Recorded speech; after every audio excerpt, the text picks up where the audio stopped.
Theological pipe. I've been expecting you. Bingo! Yahtzee! There is a God. I speak jive. I'm not him. A good name is hard to find and important to keep.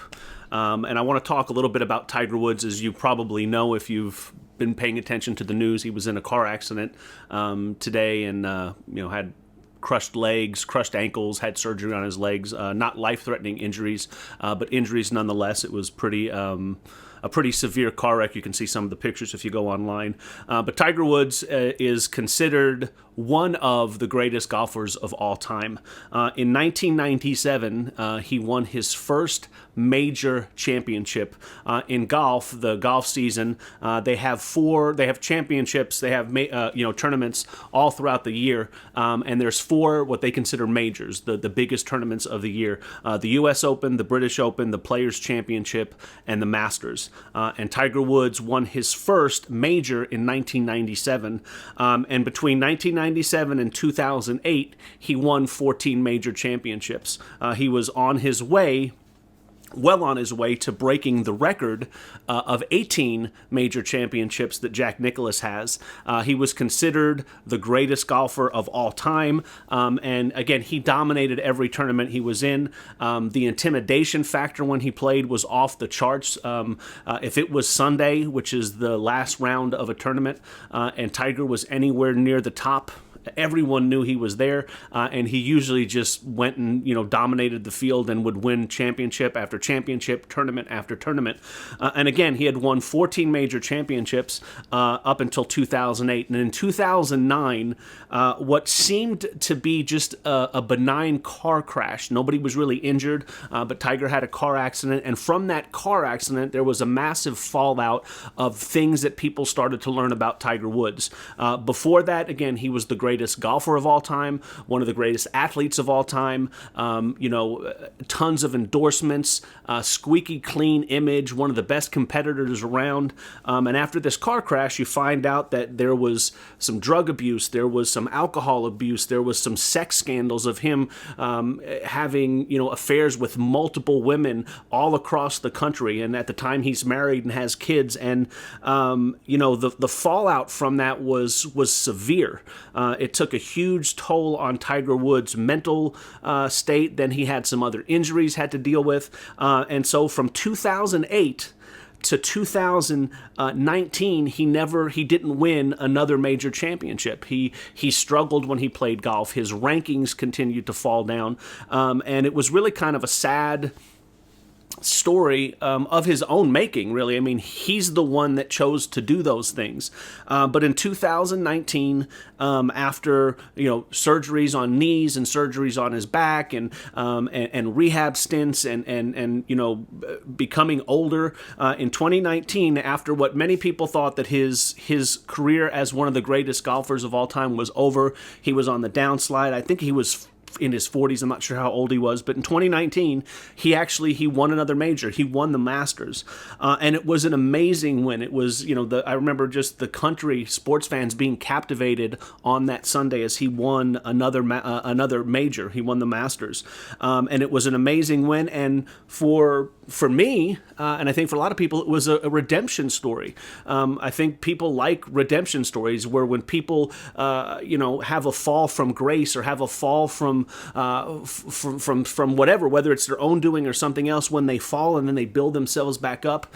It was a great story, and it was really cool. I love redemption stories. I love stories of people, again, climbing out from the bottom and bringing themselves back up to the top, and he did, and it was a great story, and great to see. Now, I don't know Tiger Woods. I don't know if he's overcome all of his demons.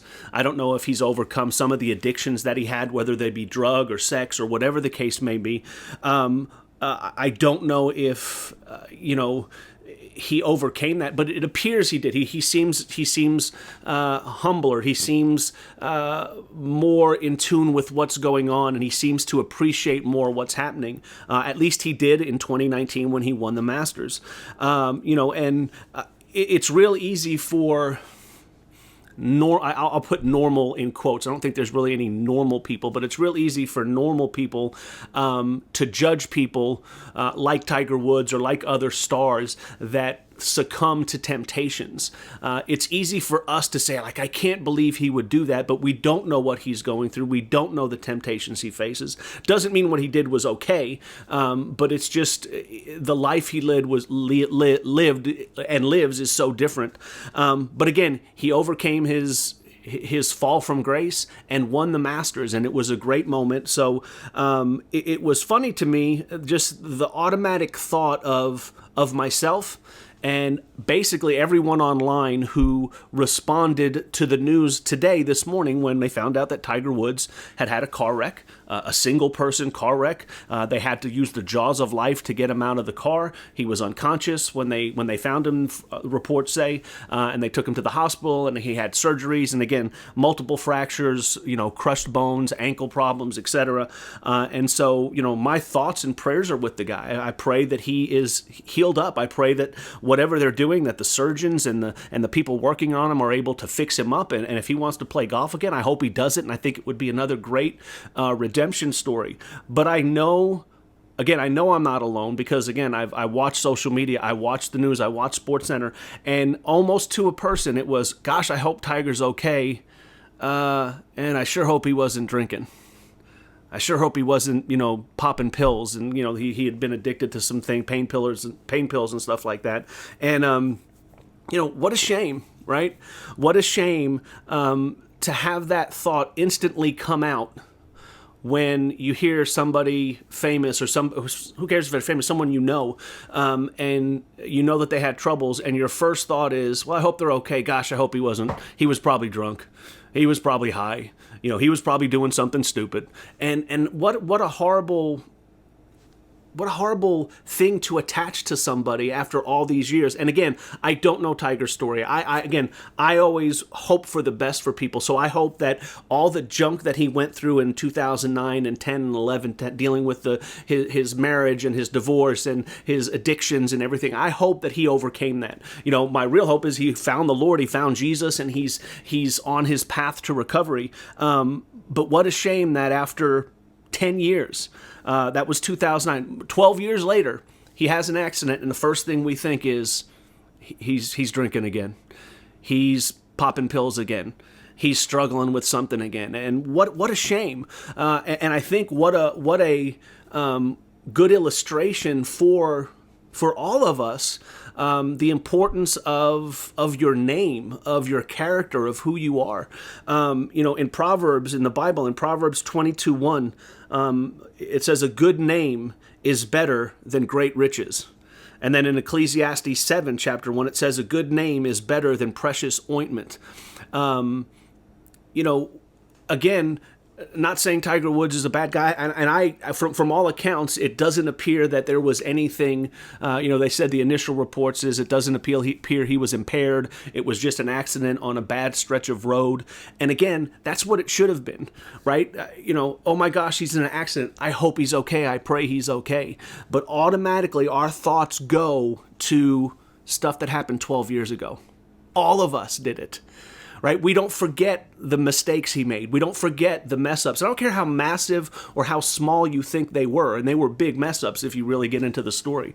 But our minds automatically go back there, 12 years ago. We didn't go to 2019. None of us had that thought like, oh my gosh, Tiger was in an accident. Oh, I hope he's okay, because it was so cool in 2019 when he overcame all of his struggles and won the Masters, and we were so happy for him, and I hope he's okay. We went to, oh my gosh, Tiger had a wreck. I hope he's okay. I hope he's not doing drugs again. I hope he's not, cheating on, I don't think he's married again, but I hope he's not, doing something that he's not supposed to be doing. I hope it wasn't, he's addicted to pills again. And I think it's just important for us to understand that the importance of how we act and how we conduct ourselves. And I even think we can even go a step further, is maybe to admit that we're not perfect. I mean, one of the things that caused Tiger's issues for me was just his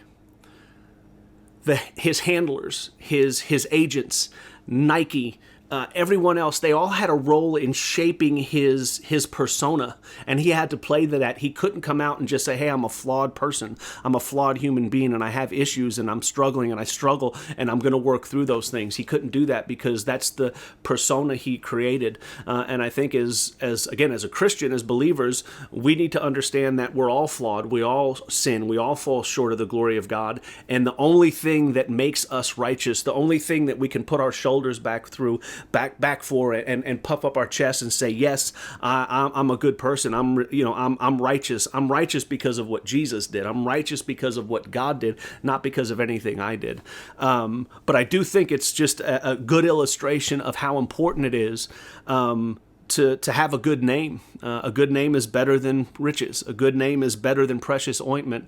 And it was almost kind of sad to me that the first reaction out of people's mouths and the first thing people thought of when they heard of Tiger Woods having a car accident was, he's probably on something again. And again, I pray that's not the case. I hope it was just an accident, that people have accidents, all the time, but we're not Tiger Woods, so it's not national news when we do. But I just hope and pray he's okay. I hope and pray that he heals up, healthy. And if he wants to play golf again, I hope that happens for him. But again, just something to think about, that theological pipe moment to kind of think about is how important it is for you to live in such a way that people don't have anything against you. The Bible even says that. It says, live in such a way that if someone were to say something bad about you, even your enemies will say, that's not true, we know it.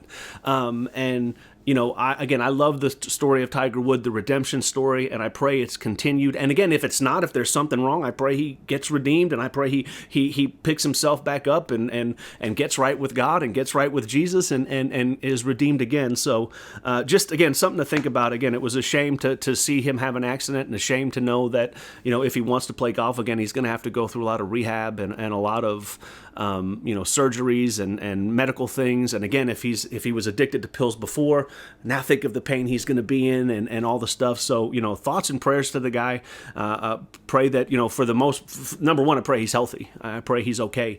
And I pray he's able to, function as a normal person with no pain in his legs. And then all the other stuff will come down the line. But again, just something to think about. The good name is hard to find, and, we struggle to keep it. And I think one of the things, again, as believers, I think what we need to do is not get so high on ourselves that when we fall, people are disappointed. We're all sinners. We're all in need of grace every single day. And I think if we understand that as believers, it will help us to understand that, hey, every one of us is flawed and every one of us messes up.